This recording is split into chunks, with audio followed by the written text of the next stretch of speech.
Hello and welcome back to Citizen K Gaming. Today we're going to have a look at Final Fantasy 15. Now this is the first Final Fantasy I have played since Final Fantasy 7. So I don't know what all the other Final Fantasies have included, but we're going to have a look at some hints and tips for Final Fantasy 15 today. Wait a sec. What? Scared, big guy? You ought to be too. Thing's vicious. You sure? Looks tame to me. Yeah. Look out!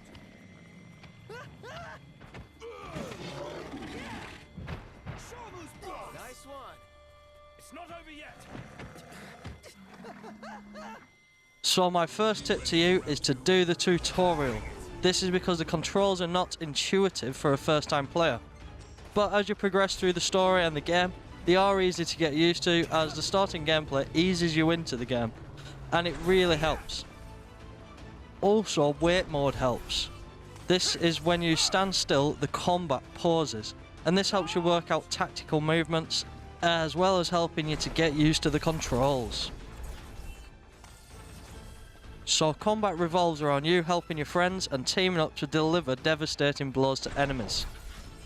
Going alone or not attacking targets together can result in everyone dying and generally making battles harder. Some high level fights do occur when you're a lower level. When against these, you're better off using spells as they are the most effective. To find out which spells enemies are susceptible to, you'll have to go into wait mode and then you can analyse the target. This will tell you what swords are best to attack it with, as well as what spells really hurt the target, which is brilliant and it helps you out quite a lot. But when casting a spell, make sure your allies aren't too close, as your spells can hurt them. The game uses side quests to make money. This is then used for better weapons, potions and restoring HP and MP. This will help you in the long run when you face harder and bigger foes. The side quests in the game don't feel like an onslaught just for grinding to get money to proceed in the main game. They're actually quite nice. A lot of the ones I've come across are not that hard to do and don't take that much time to finish. Side quests are also good for leveling up and getting all the other characters in your party stronger. This could mean that you're a little OP for some of the story missions, but as you proceed through the game you're going to need it, as a lot more of the bosses and challenges that await you are a lot harder. There are some funny character dialogues that relate to all the Final Fantasies within the game, as you will see now.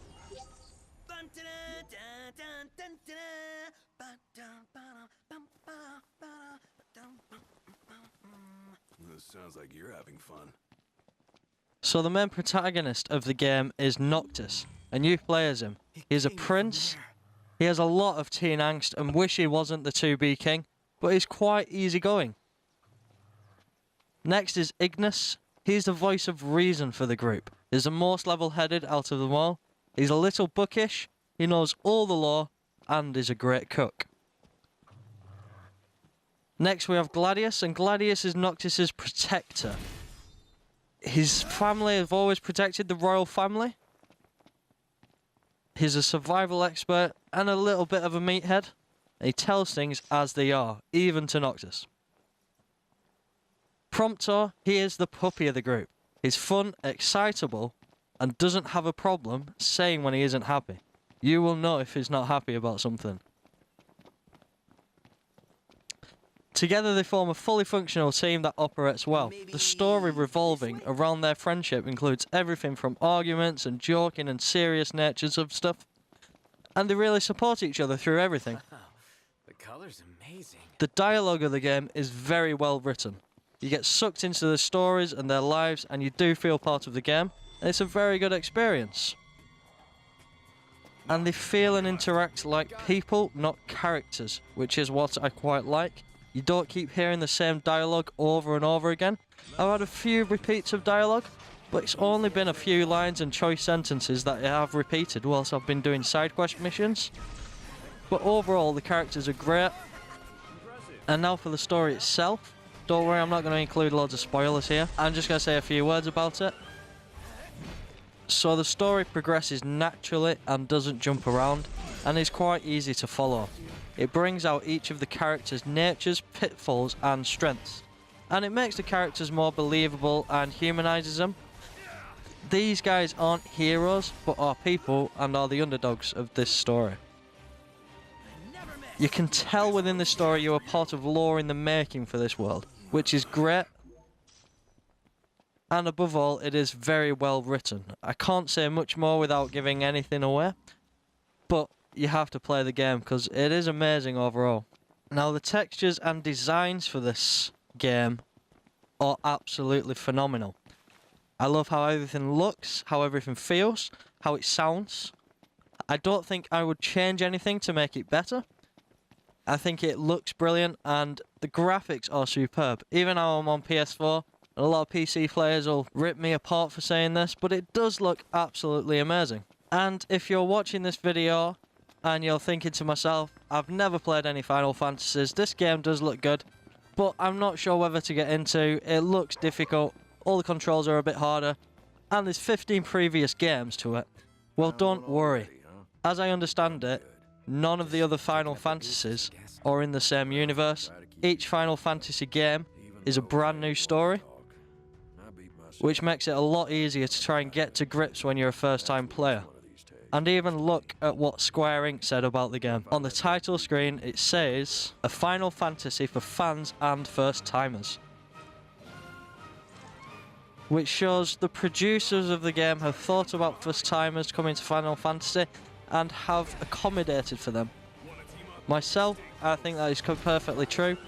I'm a first-timer to Final Fantasy after years.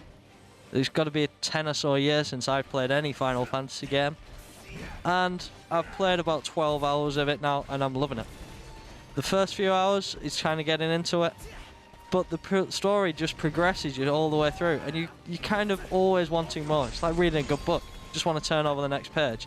Next thing you know, you've probably played 6 hours, your eyes are hurting and you really should go to bed. And I think them features kind of make for a good game. And that's why I really like Final Fantasy.